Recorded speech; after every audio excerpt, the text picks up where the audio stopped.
Okay, now let's talk a little bit about chopping and dropping. So here we have our cover crops, which are a combination of radishes. We have some buckwheat here. I see some vetch, it's the purple flowers, and some peas. And these are all crops that we planted for various reasons. The radishes are root vegetables and go down and till the soil and help to break it up and break down compacted soil. Buckwheat adds organic matter to the soil. Your peas and vetch are nitrogen fixers. So they were all planted for a reason. And so you can, if you want to harvest these are the radish flowers. You can harvest these. They're great. They're a little spicy. Drop them into salads or just eat them fresh off the plant.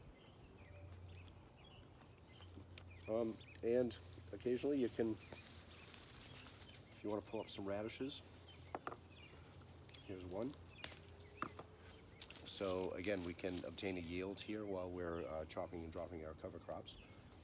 Most of this I will just chop down and use to add organic matter to the soil. And that organic matter will eventually break down and add nutrients to the soil that will grow future crops. Okay, so I'm going to put this radish aside here and show you the basic techniques. So we did plant some onions along the outside here, so I have to be careful not to take those. But essentially what I'm going to do is take my little clippers and go right down to the base of the plants and cut those down. And I'm holding on to all of these and bunching them up in my hand. And now I have a handful of the cover crops. Then what I want to do, I don't want to just put this right down on the soil as is, so I want to chop it into small pieces. We kind of use the rule of pinky, so nothing longer than your pinky. And lay that down and spread it around the bed. So the process is a little bit tedious, but you get to know your garden a little bit. And it moves along fairly quickly. Probably take about 10 or 15 minutes for me to do this entire bed. And I'm just going to go through here and chop and drop all of this down. And after we're done with that, we're going to add a layer of hay, and that is to add a brown material. We're kind of mimicking nature. So after I chop all this down, we will add some hay on top of this, and that will help to keep all the nitrogen, the green that's in these leaves in the soil and break down rather than evaporate into the air. But that's the basic steps, so I'm going to get to this and you can take a look at that process.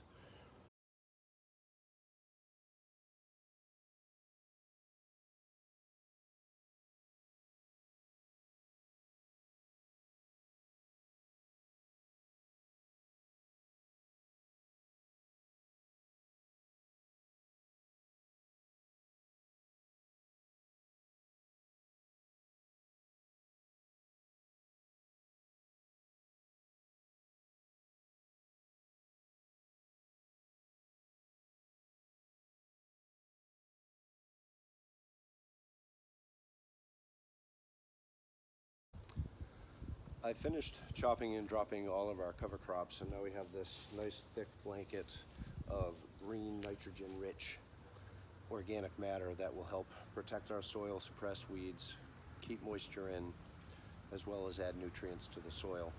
Now what we want to do here is we want to cover this with a mulch.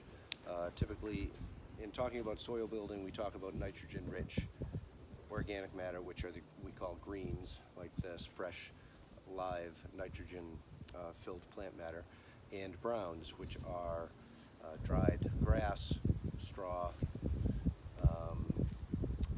mulched leaves, things of that nature.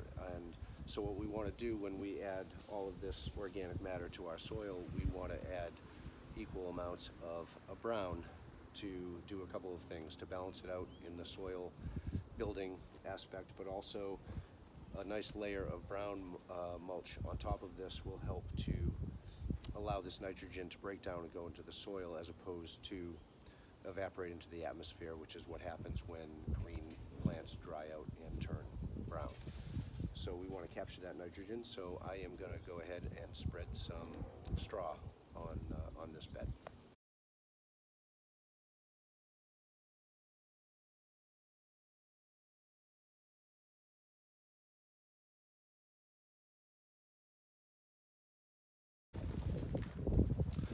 Okay, there you have it. This bed has been chopped and dropped, mulched and watered. So over time, all this organic matter, as I said, is going to break down into the soil and add nutrients to that soil.